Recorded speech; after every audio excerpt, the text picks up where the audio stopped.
Oh, your father is standing up. Come quickly. In my surprise, my voice broke into a strange squawk. No way. What the? Echoed my husband in equal shock. Seeing our astonishment, my father-in-law gently said, "Well then, shall we get going? To our spa retreat. My name is Rachel. I'm a 55-year-old housewife. My husband, Bob, is an ordinary office worker of the same age. Our son, Michael, is also an office worker, married, and a father to a baby boy not even a year old. His wife is a very nice person and our family relationships are good. However, the discord with my husband's family was always a problem. This goes back to when we decided to get married. At the age of 27, we were colleagues in love. I had heard that he came from an ordinary family, but when it came time to get married, it turned out that his family was actually wealthy and all his family members had impressive backgrounds. His parents had been successful in running a trading company, and his younger brother, Kevin, who is 2 years younger than Bob, had graduated from a prestigious university and was actively running an IT company. By the way, Kevin had already been married and his wife was a successful career woman. During the meet and greet with his family, my mother-in-law landed the first punch, "You're the one? As expected, you seem to have no outstanding qualities. You must be happy to become the bride of a wealthy family like ours." Furthermore, the mother-in-law and Kevin's wife got along very well. I felt a bit uneasy, but I believed Bob when he said, "Don't worry. I've always been disliked by my mother, and I've had little contact with the family." And we got married as planned. Ever since we got married, my mother-in-law has been making snide remarks at me. When I gave birth to our first son through a difficult C-section, she said, "C-section is such an easy way to give birth." Kevin's wife gave birth naturally, and it was a breeze. High-achieving career women just operate on a different level. When our son entered elementary school, she said, "Kevin's kid goes to a famous private school." Bob remained calm, but one day he told me this story. "I've always been compared. No matter what I did, I was always just average, while Kevin was smart, good at sports, and could do anything. So, Mother always showed interest in him. Whenever she had the chance, she prioritized Kevin. The only refuge I had was our father. Dad treated Kevin and me equally. But it seemed like Mom didn't like that, and over time, I think their relationship started to deteriorate." Indeed, as Bob said, my father-in-law is a very gentle and calm person. Whenever my mother-in-law said something awful to me, he would casually send me supportive texts and even apologize on occasion. When our son started elementary school, it was our father-in-law who gifted him a wonderful backpack. And when Bob made a mistake at work and was ordered to relocate for a while, it was his father who provided us with emotional and financial support. My father-in-law retired from managing the trading company at the age of 75. The mother-in-law retired at the same time, and that brings us to the present. I have grown to feel an indescribable sense of gratitude towards my father-in-law. However, my father-in-law fell and hit his tailbone. It seems he slipped on the stairs at home. When we rushed to Bob's parents' house out of concern, we found the mother-in-law and Kevin's family there. The mother-in-law said, "You are so careless. You need to rest for a while." "So, I've been thinking about moving in together." Us, my husband asked, to which the mother-in-law replied, "Of course not. Who would want to live with plain folks like you who are content with mediocrity?" I meant Kevin and his wife. They're top-notch in everything, so I don't have to worry about my old age. And that's how the cohabitation with their parents and Kevin's family began. Our house and my husband's parents' home are just about a 10-minute drive away. As expected of a wealthy family's home, it's a magnificent house with even a small pond in the garden, looking like a mini park. My father-in-law, who loves gardening, had planted many colorful flowers in the yard. Not long after they started living together, I visited my husband's parents' house to check on the situation. When I went into my father-in-law's room, believe it or not, he was laid to rest in a dimly lit corner of the walk-in closet. But that's not all. The study that my father-in-law had been using before his injury was now being used nonchalantly by my husband's younger brother. I was so shocked by the situation that I complained to my mother-in-law. "Isn't the way you're treating him terrible?" My mother-in-law, with an indifferent look on her face, retorted, "Oh, since he won't be using it, Kevin is just making good use of it for his work from home." She said that nonchalantly. "But still, it's pitiful for him to be in such a dark place. When I got angry, my mother-in-law got even angrier. We're just using unused space. Don't you understand the concept of making good use of space? I couldn't respond to her anymore and went back to my father-in-law. I'm sorry for causing you worry. My father-in-law said apologetically. No, it's nothing. Is there anything I can do to help? Then, my father-in-law, looking lonely, said, if it's not too much trouble, could you water the flowers in the garden for me? Looking at the garden, I saw the once beautiful flowers wilting. Fortunately, I also loved gardening and readily agreed. From then on, I used the excuse of gardening to visit my husband's parents' house daily and also take care of my father-in-law. Although my mother-in-law and brother-in-law seemed annoyed, I couldn't be bothered with that when thinking about my father-in-law. After some time, my father-in-law had his birthday. My mother-in-law informed us that they would have a family party for my father-in-law's 80th birthday. My husband and I were also invited and we were supposed to have a fun birthday party. On the day of the party, when we arrived at the house, the party had already started and my mother-in-law and brother-in-law were chatting. But my father-in-law was nowhere to be found. Where is he? Then, my mother-in-law answered with a smile. Huh? He's in his usual spot. It's too much trouble to move his bed, right? He told us to go ahead and have fun without him. I was dumbfounded. And then I got angry. But that doesn't mean you should leave your husband alone. This is supposed to be a celebration for him. My mother-in-law, looking irritated, said, well then, why don't just the two of you go to him? I don't like being in such a dark place. Understood.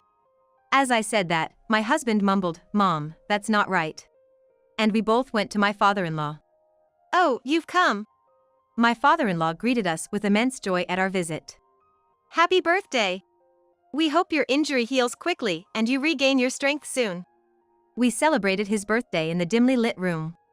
He was delighted by the yellow umbrella we gifted him, hoping he would use it when he got better. He stared at it happily for a long time. Even after his birthday, I continued to help him with the garden flowers every day. However, he remained bedridden. Then, one day, something astonishing happened. As I arrived at my husband's parents' house early in the morning, my mother-in-law and brother-in-law, with their large suitcases, appeared in front of me. Well, take good care of him, okay? What? What do you mean? Surprised, I turned to my mother-in-law, who said, we're off to a week-long trip to Hawaii. It's obvious if you look. Really, you can be so slow. I wasn't informed about any trip. I replied. There was no need to tell you. After all, you're here every day taking care of my husband. What? What about him? He'll be fine if you take care of him. We can't take him along. We're tired of caring for him every day. Don't we even get a break? My mother-in-law started to get angry. That's right, chimed in the brother-in-law and his wife. I was flabbergasted, beyond anger. All right then. Safe travels. I said this with a thick layer of sarcasm and took the house key from her. Can't wait for the beach, it's been a while. Ignoring my glaring stare, my mother-in-law and the brother-in-law's family left. Once they were gone, I quickly finished gardening and went into my father-in-law's room. I'm really sorry, Rachel, his face looked downcast. No worries, just rest easy, I told him. I placed a small table next to his bed and laid out his favorite dishes. Then, I called my husband, and the three of us had dinner. Despite the circumstances, our lively dinner tasted great and was enjoyable. Suddenly, I noticed my father-in-law, who was sipping his soup, had teary eyes. Is everything all right? Did something not taste good? Worried, I asked him, to which he quietly replied. No, it's not that. I'm just very grateful for you. You're really the best daughter-in-law one could hope for. Even though my mother-in-law and brother-in-law's family would always have lively dinners downstairs, my father-in-law would spend his days alone upstairs. Just thinking about it made my heart ache. Since the next day was a day off, my husband and I decided to stay at their house for the night. We had a pleasant chat until my father-in-law fell asleep. The next morning, I was shocked when I saw the garden. My father-in-law was standing there, tending to the flowers. What are you doing? Good morning, Rachel. As if nothing had happened, he was gardening. I rushed to call my husband. Bob, your dad, he's standing up. Come quick. I exclaimed, my voice high-pitched with surprise. What are you talking about? Dad's bedridden, remember?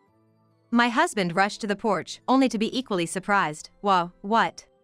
Seeing our stunned faces, my father-in-law calmly said, Well, shall we go on a spa trip then? Huh?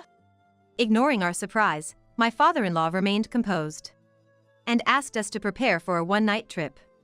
In our state of shock, we did as told, went home, packed for a one-night trip, and returned.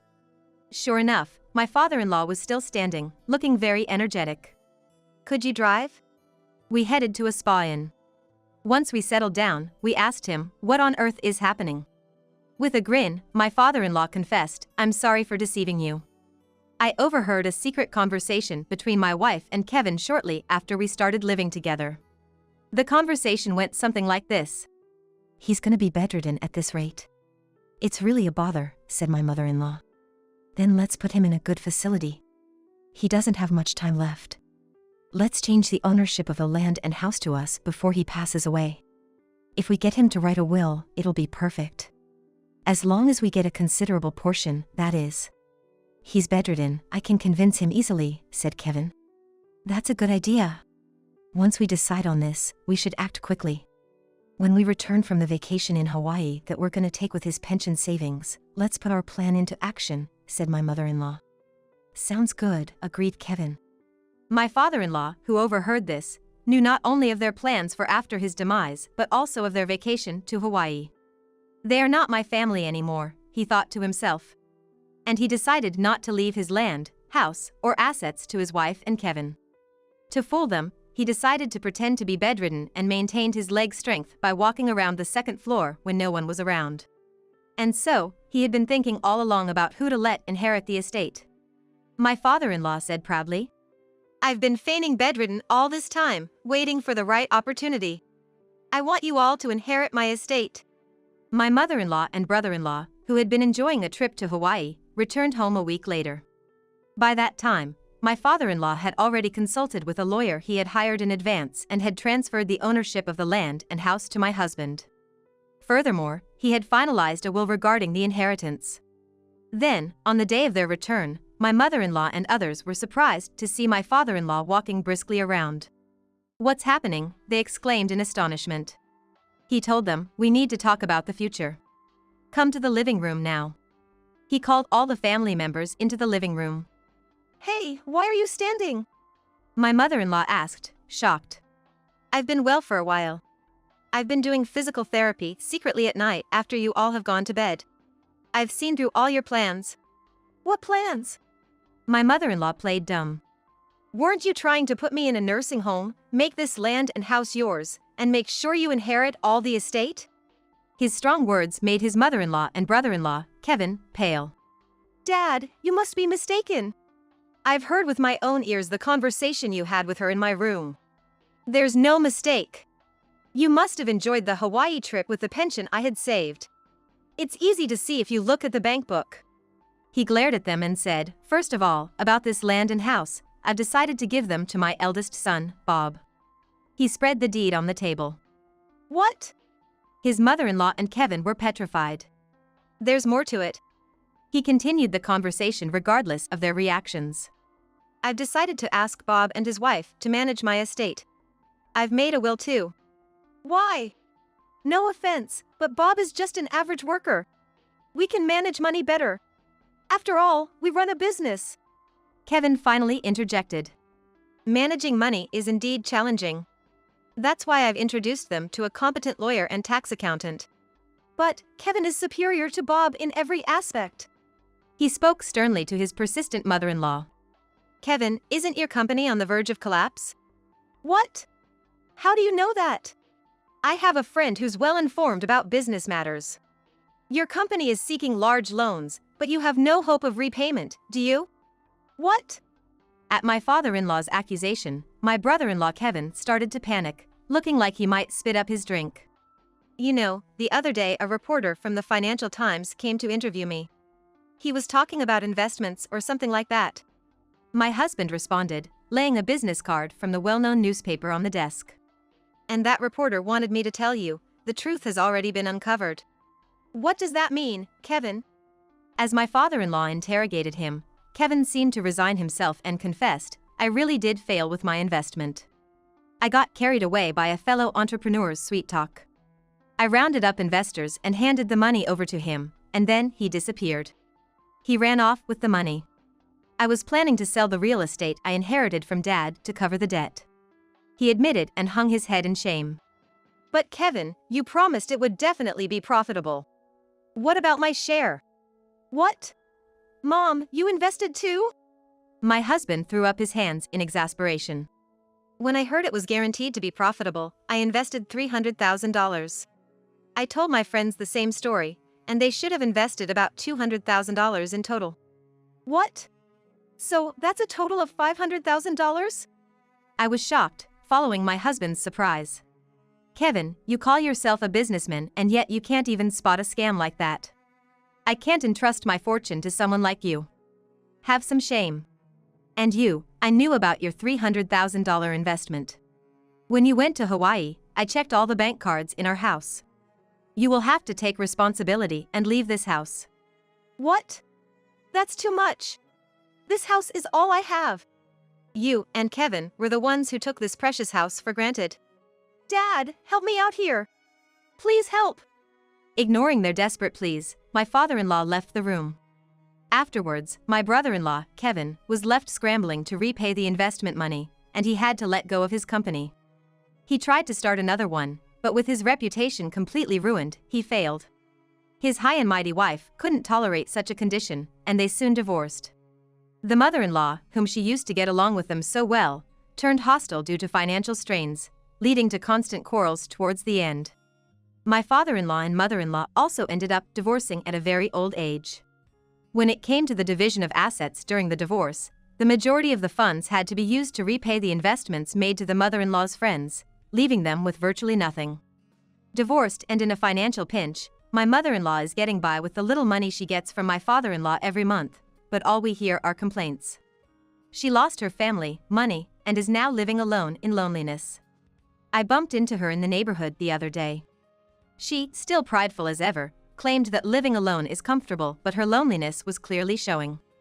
As for me and my husband, we decided to live with my father-in-law. I spend my days enjoying gardening with my father-in-law in our spacious backyard. Furthermore, our son's family welcomed a new member, a girl, which made our family more lively. Above all, seeing my father-in-law looking so happy is the best. This is because his grandchildren and great-grandchildren come to visit every weekend. When it rains, my father-in-law would happily go for a walk, using the yellow umbrella I gave him. Seeing him like this, I feel content every day.